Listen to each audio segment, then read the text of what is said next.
Welcome to Functional Fourth Trimester, a podcast created to support new parents as they return to daily life after having a baby. Each episode will talk through common postpartum challenges, share practical education and strategies, and hear from real parents and healthcare professionals along the way. Whether you're listening during a feeding, a walk, or a quiet moment, this space is for you. I'm Lauren. And I'm Melissa, and we're excited to jump right into today's topic.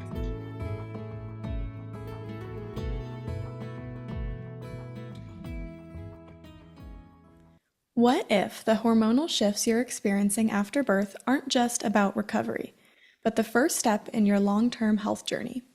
In this episode, we are going to explore the surprising connection between pregnancy, postpartum, and perimenopause, and how understanding your body now can shape your wellness and longevity for years to come. If you've ever felt like your body changed overnight, this conversation will help you make sense of what's really happening beneath the surface. I'm happy to introduce our guest today, Laura Rowan. Laura is an occupational therapist and a pelvic health rehab specialist. She's the founder of Essential Pelvic Health. We're so excited to have you here today, Laura. Thank you both for having me. This is a fun topic that I love to talk about and to get the information out to clinicians and to just individuals thirsty for this knowledge. So happy to be here. Yes, welcome. We're so glad that you're here joining us today. I would love to start off with just explaining some terms. I know most people are probably familiar with what pregnancy and postpartum is, but I was wondering if we can briefly talk about what does perimenopause and menopause refer to? I like to look at it as we have this menstrual lifespan, right? So we have, from puberty when we start our menstrual cycle, and then we have kind of along that pathway, some people enter a transitional period of pregnancy and postpartum if they choose to.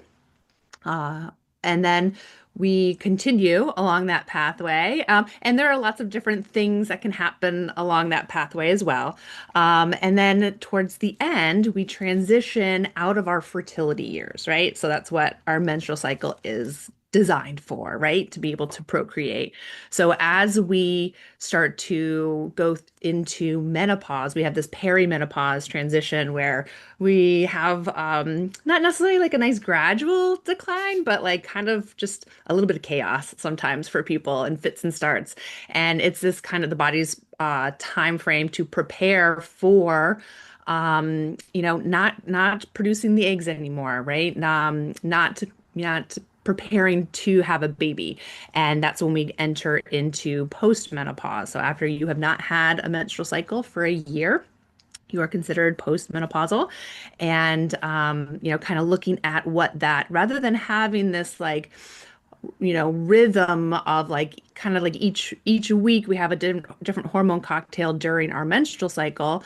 Post menopause, we tend to have this kind of steadiness of our hormones.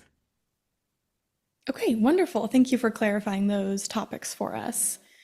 I would love if you can kind of walk us through the hormonal journey from pregnancy to postpartum into perimenopause. How are these three time periods really more connected than people realize? Yeah, so when we become pregnant, right, we end up we transition from we have three different types of estrogen. So E2 is kind of our regular when we're menstruating, the estrogen that is supplying our tissues in our body and our brain. And when we get pregnant, we end up shifting to E1, and we just kind of have, I think of it as this big uh wealth of hormones, right? So we were growing a baby, so we've got lots of all forces towards that project, right? And so that's during pregnancy, we kind of have this wealth of growth, and then we deliver the baby. Our hormones start to shift, and depending on if you breastfeed, that re-regulation of hormones may look different. But again, it's kind of, almost like that postpartum phase, especially in the beginning weeks, can very much look like a perimenopause phase where we are having a depletion and almost like fits and starts, like chaos, right? And again, you add in that breastfeeding component to it where our hormones are different during breastfeeding, and we're still prioritizing the baby. Like when we're pregnant, we prioritize the nourishment and the hydration to the baby to grow, and then postpartum for breastfeeding, that all that those same energies kind of go towards the breast milk supply. So just knowing that there's different variables through that. And then, again, in that perimenopause state, we can kind of look at a postpartum like state. And then again, another transition into just more of a steady state into that postmenopause. Awesome. I think that's so cool to think about when you think about like I wouldn't necessarily be like, oh, postpartum is super similar to perimenopause, but when you think about what's happening with your hormones in each of those periods, there are a lot of similarities and some overlaps, which I think is really interesting. Because I think that's not something a lot of people think about when they're postpartum and then eventually when they're in, entering into menopause. Yeah. And I like to look at the information that we can get from our pregnancy postpartum transitions or even our puberty transitions, right? During pregnancy, if we have pre-gestational diabetes or if we have hypertension or cardiovascular issues that arise, a lot of times I hear my clients say, "Oh, I had this happen," or I have this pain, and their provider gives them feedback like, "Well, we're not going to be too concerned because once the baby comes out, things will balance and regulate and you'll feel better again." And I really like to, one, especially if you're pregnant and you're going through pain, let's not just wait for the baby to come out to feel better, right? Like let's enjoy our pregnancy. There's so much that we can do to be able to balance the structures and the tissues and the systems so we can feel good. And that's also going to greatly help our recovery period too, right? If we're just kind of like piling on and leaving all this stuff for that postpartum time frame, our recovery period is going to look a lot different than if we address it and start to feel good and start to connect and move well and breathe well through our bodies during the pregnancy. That's so Um, good. I yeah, yeah, love that yeah. you said that because I know during my son is 16 now, but I had pain with him starting at 13 weeks pregnant, kind of when everything starts to relax. And back then, I feel like pelvic floor and support during pregnancy wasn't as much, but now it's transitioning more to where like let's talk about what's happening. Let's support you. Let's figure out how we can help you, like you said, have a pregnancy where we feel good. And so typically now I'm curious if somebody were to come into your office and saying like I'm dealing with this pain, kind of what things do you do to support a client to figure out like why is this pain happening or what are things that we can do so that hopefully you don't have pain or you have less pain or we can help you adapt during pregnancy to be able to function in your daily life. Yeah. So, thinking about pain during pregnancy, we want to look at what are the structures doing. So, are there tensions that are causing the pain? Like looking like all around. So, not just at the pelvic floor, but definitely at the pelvic floor.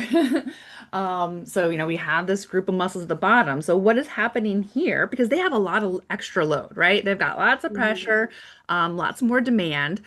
So, looking at balancing them out, but also everything that connects above, below, and around the pelvis is going to be greatly affected.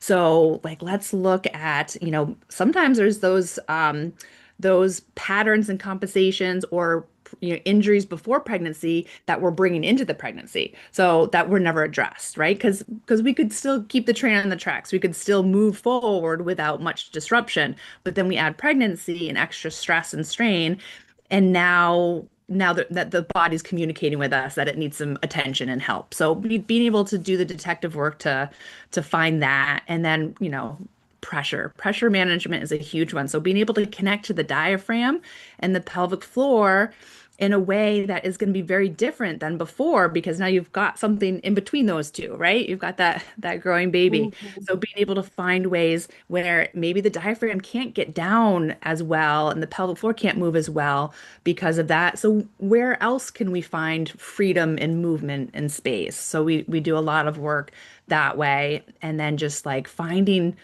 offloading positions that feel good, movement, really breaking down what do you have to do in your day, right? Like that's as occupational therapists, that's what we do so well. So really like emotionally and physically, what are the demands and how can we start to troubleshoot through those? Absolutely. I love that you mention how you shouldn't have to just like deal with pain and that it's going to get better once the baby comes out.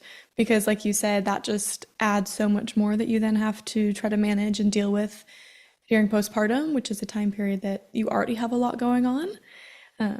I would love to talk a little bit about like I know a lot of parents maybe aren't thinking quite about perimenopause yet because they're just, they're focused on pregnancy or postpartum or Sure. before or after that. So I would love to talk a little bit about like how does understanding what's happening hormonally with them in those periods help them kind of connect to their long-term health down the road. Yeah, I mean, anything that you can do proactively is going to be better, right? If we wait until the perimenopause changes to see if our do we have cardiovascular issues? Do we have emotional issues? Do we have insulin resistance issues, right? If we're waiting for that, it's never too late. Like that's the big thing I always want people to understand. It's never too late to address these issues. That being said, also, the more proactive we can be, rather than reactive, the better we can mitigate these things and really have better well-being and longevity and a smoother transition. And we can get a lot of information from how we are pregnant and postpartum, right? So like progesterone diabetes, sorry, and cardiovascular or hypertension could potentially be a pre-indicator that those might come back during our menopause transition, right? So for me, especially like knowing my family history. So my father passed away early at 65 of a heart attack. I had hypertension the last 2 weeks for both of my pregnancies, and I was induced 2 weeks early. And so those two factors. Now, babies came out, and my blood pressure was fine. I didn't just let that be, right? I really was proactive with that information to make sure that I'm doing the everything that I can to mitigate any sort of cardiovascular issues. And cardiovascular disease is the number one killer in pregnancy, but also in just aging for women, right? So being able to take those into consideration, or the diabetes or insulin resistance, like let's make those lifestyle changes in our postpartum transition and carry those forward. So, you know, hopefully we'll just have an easier time in that transition.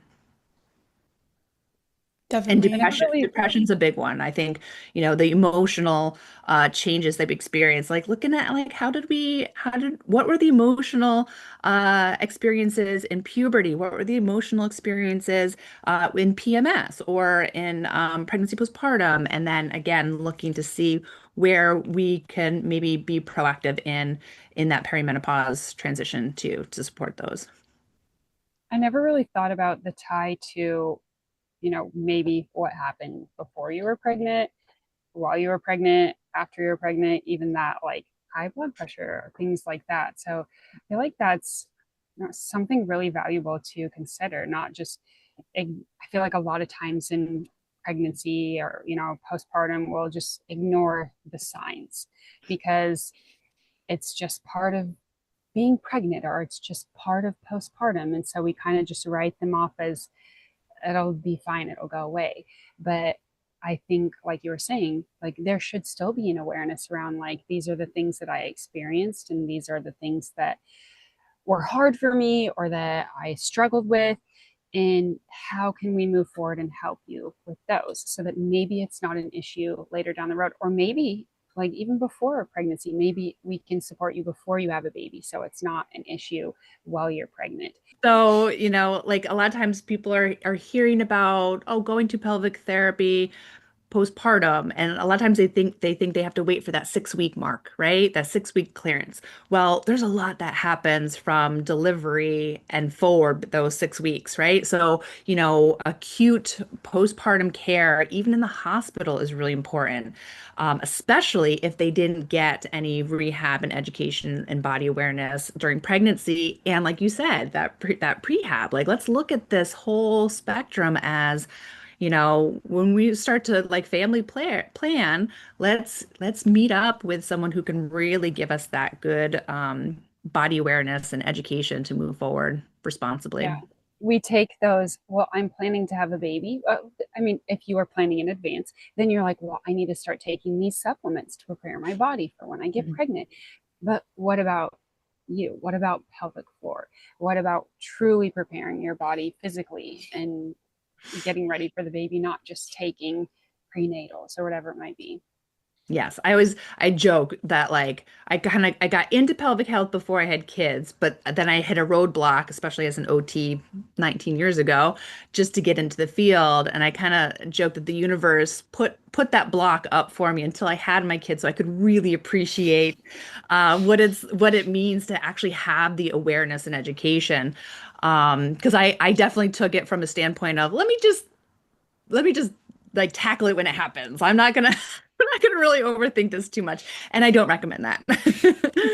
So, being able to like really have some good connecting strategies. It's so much easier to connect to your body before you go through change, right? Oh, So find that foundation. A lot of these things are things that just automatically happen. So we don't actually understand the mechanisms and we don't have that mind-body connection before, and then it's so much harder to find it once you have that disruption. So the more that you can learn about your body when you're feeling good, right? Which is hard because feeling good, we're just not going to slow down. But yeah, we're which seeing is, more and more people be proactive about that. Mhm. So that's great. I like that you said that because you're feeling good. And I know I mentioned earlier that I had a lot of pain when I was pregnant and even after. That's why I have one child, because my pain, I had so much pain that I was like, I can't do this again. But I felt good before I got pregnant. I didn't think that there was anything wrong with me, but obviously there were things that maybe needed to be shifted before I started carrying that load or worked on.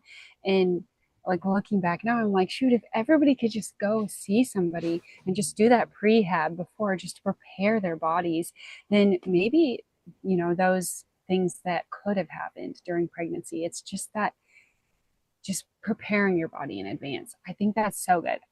Now I'm like, I feel like everybody needs pelvic floor therapy after they, like during pregnancy, after pregnancy, but now I'm like, everybody needs to go see somebody before too. Like I'm sold on that, just on this conversation. Or We just need period. prehab, I we mean, need pregnancy, we need after. It just needs to be all the time. Like just that's how we anybody with can a take care of our pelvis body. really deserves Yes. it. Yes, so true. This has been Definitely. very eye-opening. Yeah. Oh, definitely. I love that so much. And I'm curious too, like I know you've mentioned some of the things that might pop up, like high blood pressure or, gestational diabetes or anything like that. So if somebody is experiencing that, are there certain things that maybe you did in your own experience or you would recommend in terms of like what are ways that they can really start to better understand what's going on with themselves and kind of set themselves up for that like wellness and longevity? Sure. Like looking at your lifestyle and your behavioral modifications are a big one. Regulating your stress. So, nervous system regulation, that's a huge, I used to always say, it all comes back to the breath, right? Because the pelvic floor and the respiratory diaphragm are BFs and it kind of integrates everything.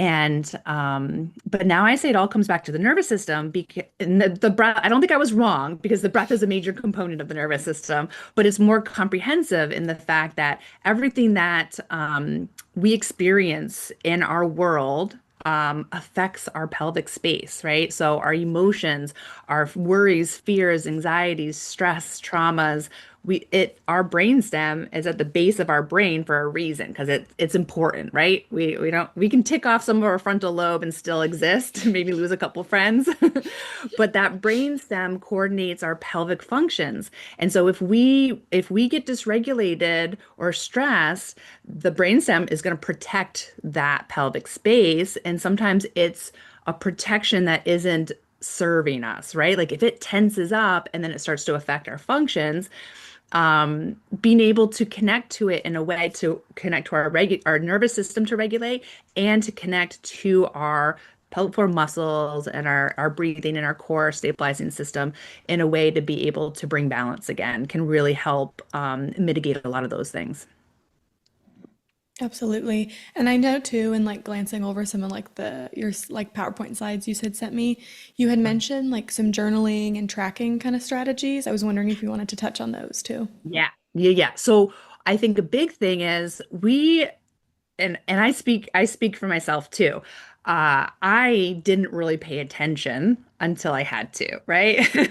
So I had to kind of learn like on the fly and as I went. So I really encourage people to track, to be able to understand what their rhythms are. So then you can start to know, okay, like this is what it's like when I'm feeling good. And these are some of the early signals of when things start to get disrupted or dysregulated.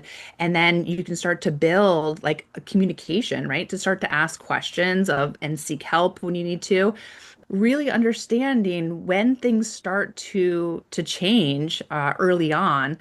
You're not going to know that if you don't understand your body and your rhythms. So tracking is a huge one. I put together, we had hosted the M Factor, the PBS documentary on menopause last year, and I put together this worksheet, hormone wisdom journal, and it's got trackers so you can just kind of get some data. That's the best thing. Like when I'm talking about bladder stuff or bowel stuff, like let's get some data because a lot of times these things seem very like random, right? Until you can get it on a paper and take that, like scan out and really look at it over time, they are random, right? So then we can start to really get some good information to be able to build strategies and interventions that way.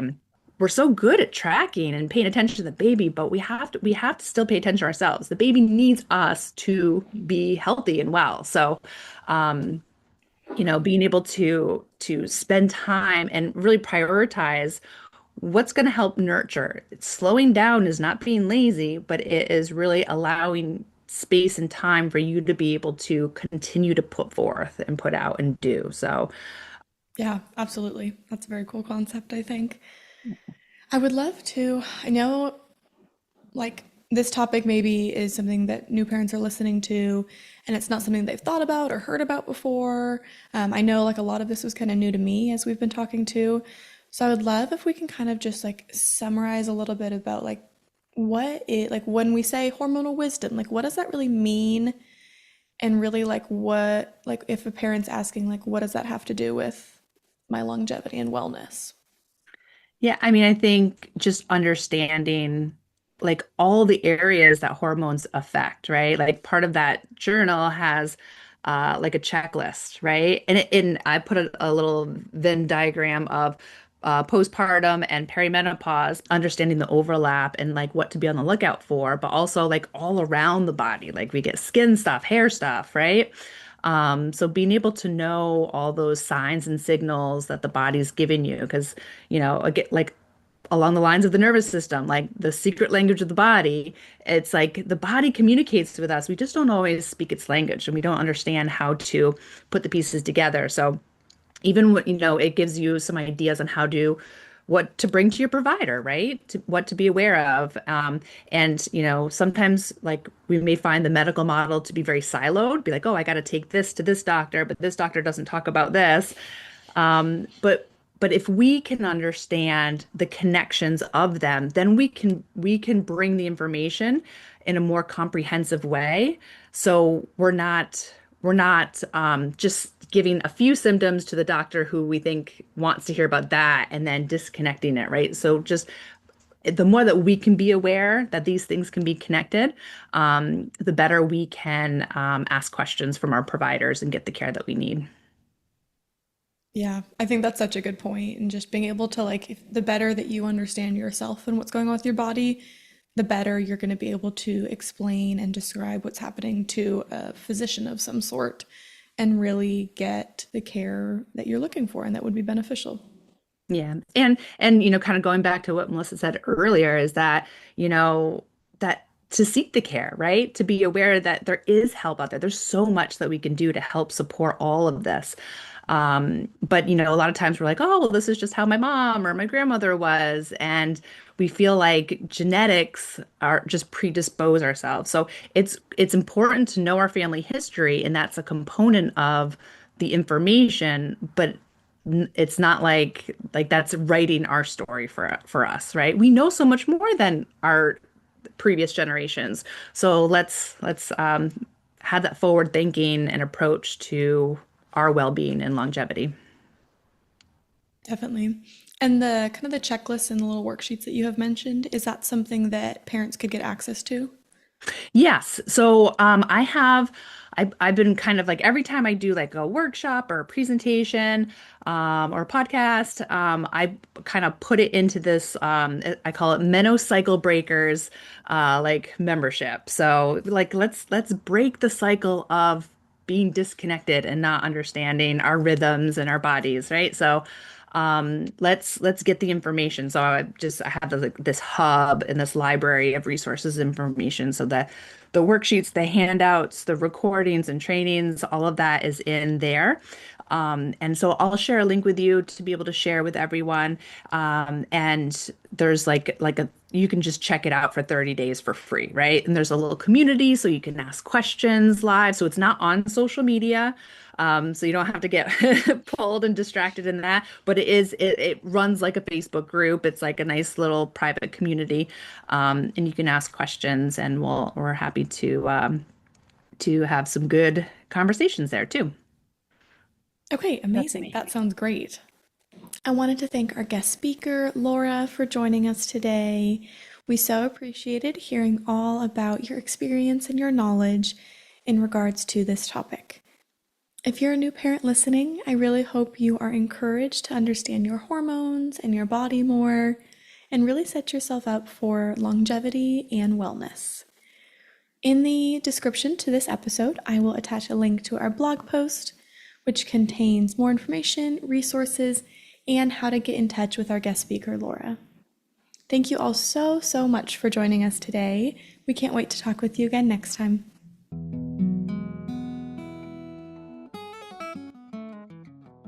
I hope today's conversation gave you something practical to take into your day, or simply remind you that what you're experiencing is normal. Returning to daily life after birth is a process, and support matters. However your day continues from here, be gentle with yourself. You're doing important work. Thanks for listening. We'll meet you back here next time.